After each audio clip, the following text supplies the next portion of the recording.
얼마나 큰 은혜입니까? 성별이 다르고 자라온 배경이 다르고 나이가 다르고 삶의 환경들이 다 다른 우리가 그리스도 예수 그분 안에서 하나가 되었다고, 함께 거할 수 있다고 말씀하셨습니다. 그것이 우리에게 참 놀라운 은혜입니다.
함께하는 것이 우리에게 은혜이고 또 사랑하는 성도들과 함께하는 것이 우리에게 큰 은혜입니다.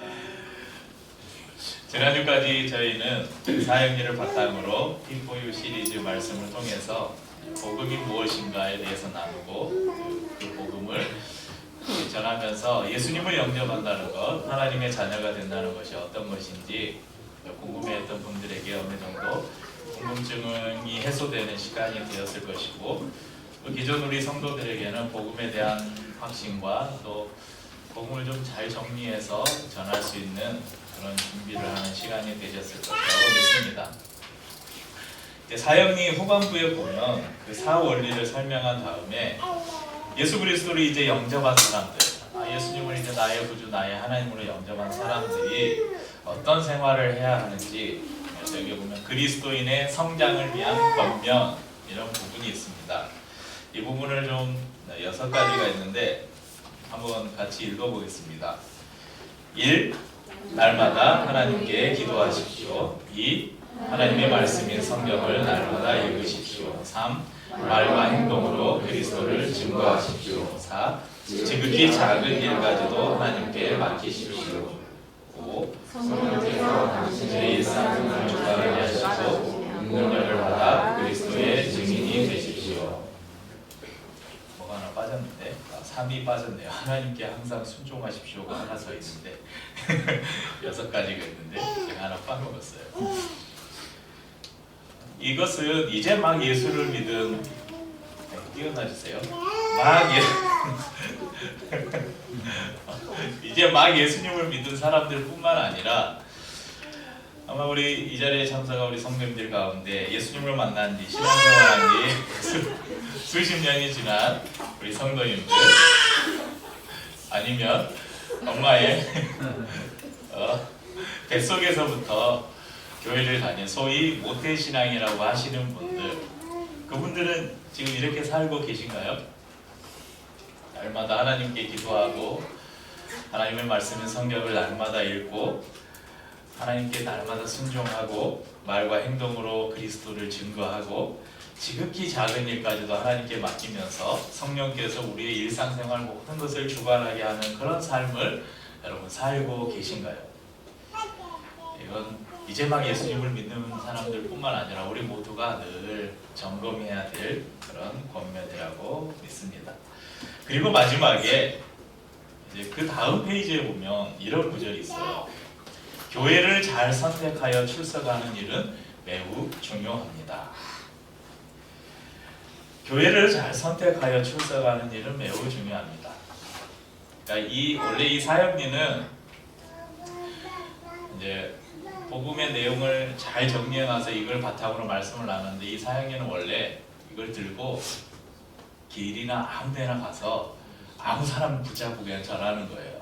그걸 전하고 당시 예수님을 믿기로 그렇게 결정하셨으면 이제 교회를 소개해 줘야 되잖아요. 그러면 가까운 교회 가셔서 좋은 교회를 선택해서 교회에 꼭 정착을 하십시오, 이렇게 권면하는 그런 이제 전도 책자입니다.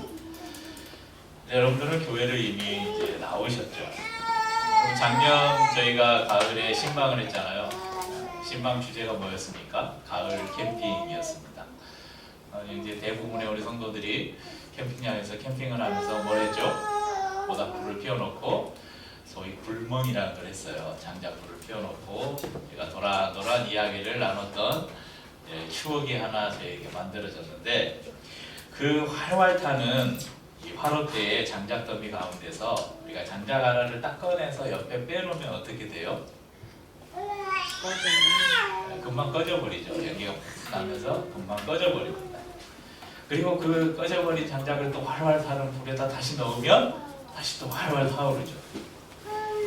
하나님과의 관계는, 우리가 하나님과의 단절되었던 관계는 예수 그리스도로 이렇게 우리가 연결이 됩니다. 그런데 그 우리 안에 하나님께서 주신 믿음이 식지 않고 계속해서 활활 타오르기 위해서는 반드시 교회가 필요하다는 것입니다.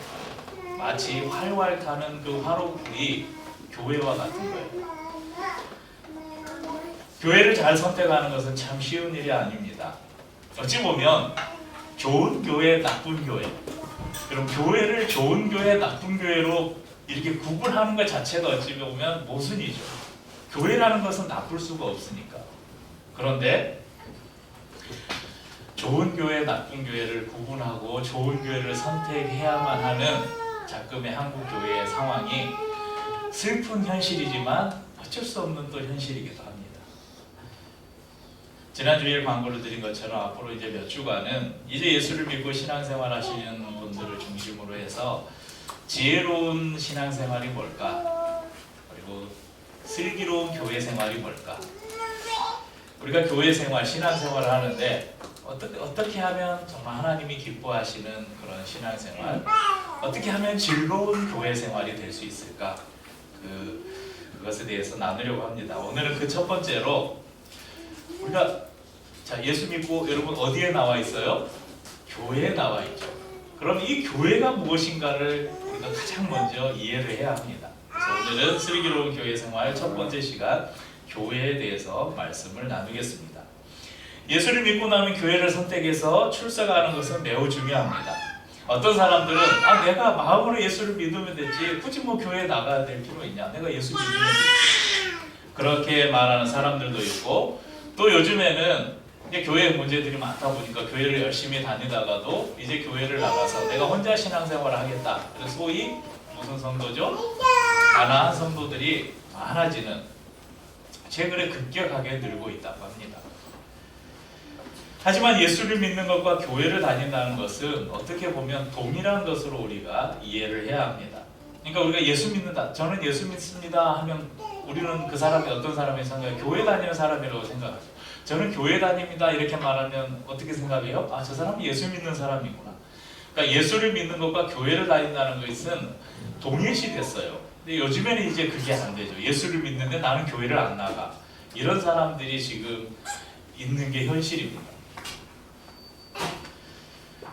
우리 종교개혁자, 우리 지금 개신교는 우리가 칼빈의 신앙을 따르는데, 여러분 종교개혁 사회 시간에, 세계사 시간에 아마 쯔빙글리, 칼빈, 루터부터 시작한 종교개혁이 칼빈, 쯔빙글로 인해서 신학적인 체계가 완성되는데, 저희들이 지금 믿는 이 개신교의 신학 체계는 칼빈이 체계를 잡았다고 할 수 있습니다. 이 칼빈은 교회를 가리켜서 뭐라고 표현했냐면 어머니다, 교회는 어머니다 이렇게 표현을 했습니다. 갓난아기에 있어서 우리 하진아, 우리 하진이에게 엄마가 없으면 어떻게 될까요? 네. 안 되겠지? 갓난아기에 있어서 엄마는 없어서는 안 될 절대적인 존재예요. 성도에게 있어서, 그리스도인에게 있어서 교회는 없어서는 안 될 절대적인 존재라는 것입니다. 우리가 예수를 믿고 다니는 교회, 여러분이 지금 나와서 예배드리고 있는 이 교회는 어떤 곳인가? 교회는 무엇인가? 성경은 교회를 어떻게 이야기하고 있는가? 성경이 말씀하는 교회가 어떤 곳인가를 우리가 좀 제대로 이해를 한다면 우리는 좋은 교회가 어떤 교회인가 구분할 수 있는 판단력이 생기겠죠. 오늘은 교회를 의미하는 여러 단어가 있는데, 히브리어로는 칼이라고도 하고 에다라고도 하고요. 또 헬라어에는 이 교회를 가리키는 용어로 여러 가지 용어가 쓰였는데, 에클레시아, 시나고게, 데모스, 물레, 오이코스 이런 단어로 이 교회를 표현했습니다. 그런데 신약 성경 가운데서 교회를 표현할 때 가장 많이 사용하는 단어가 뭐냐면 에클레시아입니다. 이 에클레시아를 중심으로 오늘 교회에 대해서 한번 배워보도록 하겠습니다. 에클레시아라는 말은 밖으로, 전치사 밖으로라는 에크와 불러내다 하는 칼레오가 합성된 그런 단어입니다. 그러니까 이걸 해석하면 밖으로 불러내다. 그래서 밖으로 불러냄을 받은 사람들이 모여있는 곳, 그것을 에클레시아라고 합니다. 그런데 에클레시아는 교회에서 먼저 사용된, 교회를 지칭하는 단어가 아니었어요. 원래 이 에클레시아는 BC 4세기에서 5세기경에 그리스 아테네의 민회를 가리키는 이런 말이었습니다. 그러니까 당시에 권력을 잡고 있던 귀족들의 권한은 약화시키고, 당시 모든 시민들의 권한을, 요즘에 말하는 민주주의, 시민들의 권한을 강화하기 위해서 나라의 중요한 일들을 결정할 때 사람들을 한 장소, 한 공간으로 불러내서 회의를 했어요. 그래서 중요한 의사결정을 했습니다. 그 일을 결정할 때 성인, 남자, 시민권을 가진 자유인, 이 사람들이 그 회의의 대상이 되었습니다.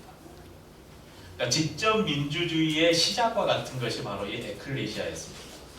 이렇게 사용되는 에클레시아라는 단어가 교회를 의미하는 용어로 자리를 잡게 됩니다. 그러니까 중요한 결정을 할 때 사람들을 불러내었던 에클레시아가 하나님께서 세상 가운데서 사람들을, 그 세상, 사탄이 지배하고 있던 어둠 가운데 있는 사람들을 밖으로 불러내서 모으게 하셨다. 그래서 밖으로 불러냄을 받은 사람들의 모임, 이것을 교회라고, 에클레시아라고 의미가 바뀐 것입니다. 차이가 있다면 이 아테네 이 에클레시아는 조건이 있었죠. 성인, 남자, 시민권을 가진 자유, 이 사람들만 그 에클레시아에 들어올 수 있었습니다. 하지만 교회로서의 에클레시아는 남녀노소, 종과 자유자, 나그네와 이방인까지 모든 사람들을 다 포함했다는 차이가 있습니다. 교회, 에클레시아, 뭐라고요? 밖으로 불러냄을 받은 사람들의 모임. 자, 여기에 건물적인 요소가 있습니까? 없죠. 어떤 조직이나 위계가 있습니까? 없죠. 그런데 이런 교회의 의미가 중세시대를 거치면서 공공 건물이나 공식 집회장을 뜻하는, 그러니까 장소를 의미하는, 건물이나 모이는 장소를 의미하는 바실리카로 이 교회의 의미가 이렇게 변해갔고, 후에 독일에서는 이 교회를 키르케라고 이렇게 명명했는데, 이 키르케에서 지금 영어로 사용되는 교회 영어 단어가 뭐예요? 처치라는 키르케에서 이 단어가 파생되었습니다. 그럼 교회는 에클레시아일까요? 바실리카나 키르케일까요? 이것을 다시 바꿔보면 교회는 성도들의 모임일까요? 건물이나 조직일까요? 그러니까 원래 교회의 의미는 성도들의 모임이라는 의미라는 것입니다. 에클레시아는 신약 성경에 무려 112회가 등장을 합니다. 그런데 유일하게 복음서에 마태, 마가, 누가, 요한 이 복음서에 딱 두 군데가 등장하는데, 저희가 오늘 읽은 마태복음 16장 18절과 18장 17절 두 군데에 이 에클레시아라는 단어가 등장을 합니다. 빌립보 가이사라 지방에서 예수님께서 제자들에게 물어요. 사람들이 나를 누구라 하더냐? 제자들이 대답을 합니다. 어떤 제자는 사람들이 주님을 세례 요한이라고 합니다. 또 어떤 사람은 엘리야가 환생했다고 합니다. 또 어떤 사람은 예레미야나 아니면 또 다른 선지자라고 합니다. 그런데 예수님께서 제자들에게 다시 묻습니다. 사람들은 그렇게 생각하는데 그러면 너희들은 나를 누구라 생각하느냐? 그때 나서기 좋아하는 베드로가 손을 들고 말합니다. 16절 한번 읽어보죠. 시몬 베드로가 대답하여 이르되 주는 그리스도시요 살아계신 하나님의 아들이시니이다. 그럼 이게 100점짜리 대답이었어요. 그래서 예수님께서 베드로를 칭찬하시죠. 바요나 시몬아, 내가 복이 있다. 그러니까 정답이다 이거예요. 그리고 18절에 이렇게 말씀합니다. 또 내가 내게 이르노니 너는 베드로라. 내가 이 반석 위에 내 교회를 세우리니 음부의 권세가 이기지 못하리라. 예수님께서는 베드로에게 내가 이 반석 위에 교회, 즉 에클레시아를 세우겠다고 선언하셨습니다. 공교롭게도 이 베드로의 이름의 뜻이 뭐냐면 페트라. 페트라라는 말 들어보셨죠? 페트라가 반석이에요, 반석. 베드로의 이름이 반석입니다. 어떤 사람들은 그래서 이 구절을 오해해서 예수님께서 이 반석 위에 교회를 세우겠다, 이 말은 반석인 베드로 너 위에 교회를 세우겠다, 이렇게 이 구절을 해석해서 오늘날까지도 예수님께서 교회의 수장으로 베드로를 세우셔서 그 교회의 수장의 이 권한이 이렇게 이어져 온다, 이렇게 믿고 있습니다. 대표적으로 이 가톨릭 교회가, 천주교회는 저기 바티칸에 가면 뭐가 있습니까? 교황청이 있죠. 거기에 교황이 있잖아요. 천주교는 교황을 이 베드로의 사도권을 그대로 이어받은 존재로 여깁니다. 그래서 거의 신격화하죠. 말입니까? 베드로의 말이 예수님의 수제자였던 베드로의 그 사도로서의 수익권, 수제자로서의 사도권이 그대로 교황에게도 전해져 와서 거의 교황의 말이 하나님의 말처럼 절대화되고 있습니다. 그런데 예수님의 말씀은 베드로 반석 위에 세우겠다고 한 그 말씀이 베드로 위에, 베드로 너를 통해서 교회를 세우겠다는 의미가 아니라는 것입니다.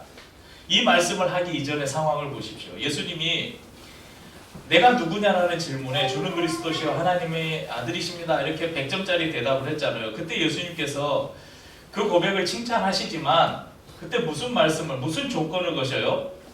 이를 내게 알게 한 이는 혈육이 아니요 하늘에 계신 내 아버지시니라.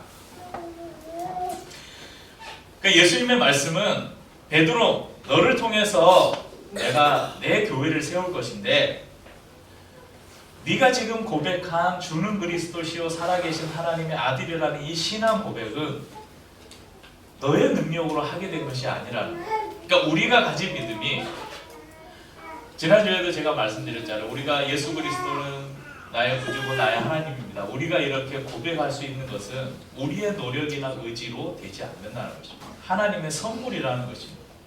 그러니까 베드로가 예수님께 더 순종을 하고 예수님을 위해서 더 충성을 하고 그래서 베드로가 그런 고백을 할 수 있었던 게 아니라 하나님께서 너에게 그것을 알게 하셨기 때문에 네가 그런 고백을 할 수 있는 것이다. 이렇게 말씀하시는 것입니다.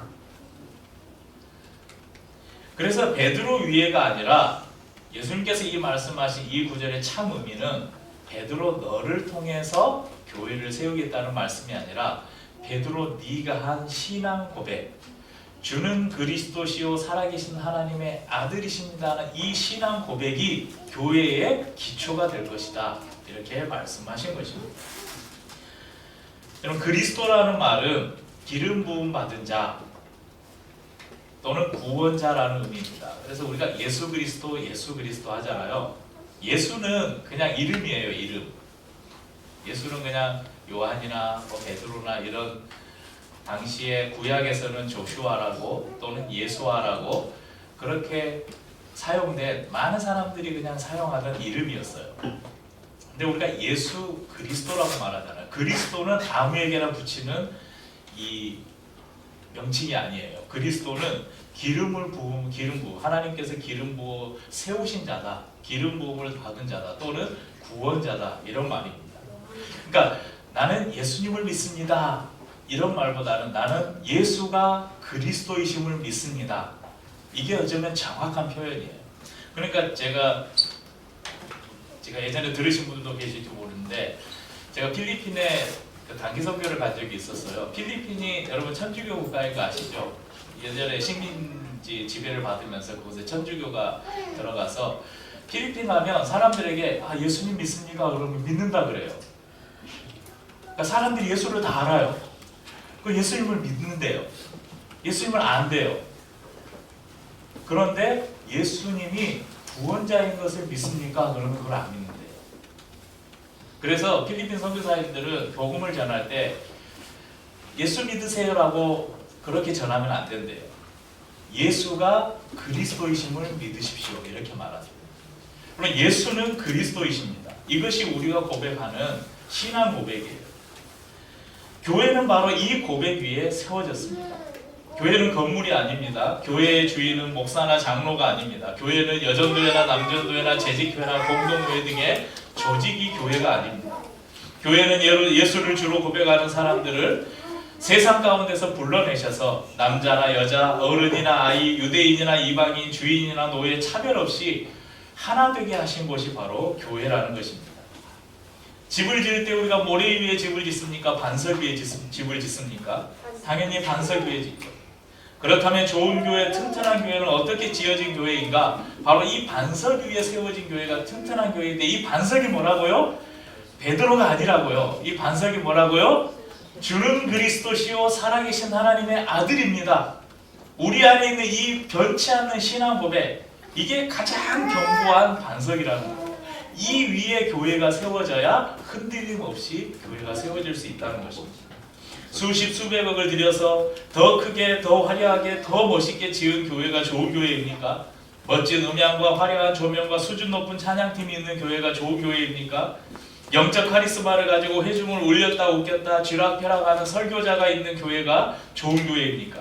경제적으로 힘있고 사회적으로 영향력 있는 정치인들, 국회의원들, 뭐 공무원들 이런 사람들 많아가지고 그 안에 인적 네트워크가 막 좋아가지고 거기 가서 이렇게 사람들 만나고 하면 자기 뭐 출세길이 좀 열리고 그런 교회가 좋은 교회거든요.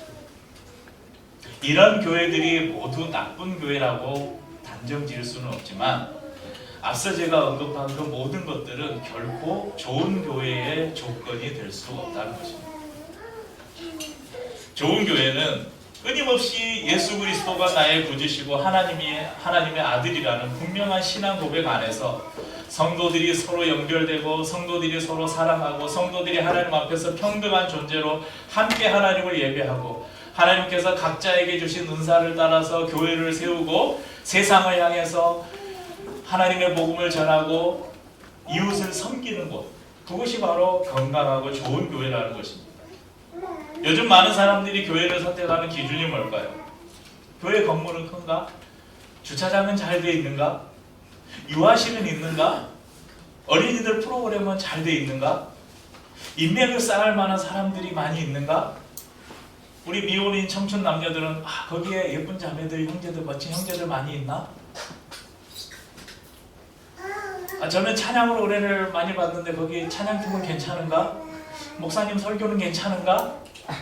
여러분 이런 조건들이 좋은 교회를 선택하는 기준이 된다는 거예요. 방금 제가 말씀드린 이런 기준들은 대부분이 뭐냐면 저 교회는 나의 필요를 채워줄 수 있는 교회인가? 그러니까 우리가 교회를 선택할 때 기준이 그거예요. 저 교회는 나의 필요를 채워줄 수 있는 교회인가? 왜 우리는 교회를 선택할 때 저 교회에는 바른 신앙이 있는 교회, 바른 신앙 고백이 있는 교회인가? 저 교회는 건물이나 조직이 아니라 성도가 그 중심에 있는 교회인가? 저 교회는 하나님께서 주신 사명을 충성스럽게 감당하고 있는 교회인가? 저 교회는 나를 필요로 하는 교회인가?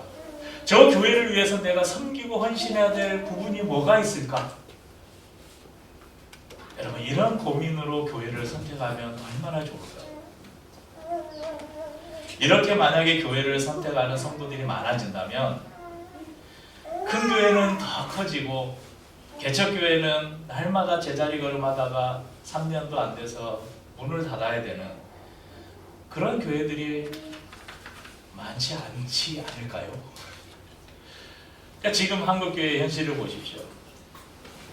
그나마 살아남는 교회는 중대형 교회들. 그 교회들도 실상을 들어가 보면 다 어려울 거예요. 그런데 뭐 부자가 망해도 3년은 간다고 그나마 아직 가진 것이 많기 때문에 그나마 버티고 있는 거죠. 중소형 교회들은 다들 최근에 들어서 그 자영업자들만 가게 문을 닫는 게 아니에요. 수많은 목회자들이 목회를 접고 택시 운전을 하고 일용직 노동을 하고 아르바이트를 하고 요즘에 목사님들이 제일 많은 곳에 가는 곳이 쿠팡이라잖아요. 그런 현실이 지금 한국교회의 현실입니다. 그런 면에서 보자면 기류의 교회를 선택한 여러분들은 어찌 보면 바보 같고 어찌 보면 참 위대하신 분들이십니다. 지금 한국교회는 대통령 탄핵이라는 이슈가 모든 이슈들을 마치 블랙홀처럼 빨아들이고 있습니다. 특별히 이 탄핵 정국 속에서 찬성과 반대가 극렬히 대립하고 있는데 과거의 대부분의 이런 정치적인 갈등들은 보수와 진보라는 이 정치적 가치를 가지고 충돌했다고 하면 현재의 이 탄핵 정국은 이 탄핵 정국을 들여다보면 상식과 비상식, 거의 진리와 거짓의 대결을 펼치고 있는 것처럼 보입니다. 특별히 탄핵 반대 집회의 전면에 등장한 인물이 있는데 이 정광훈이라는 가짜 목사예요. 이 사람은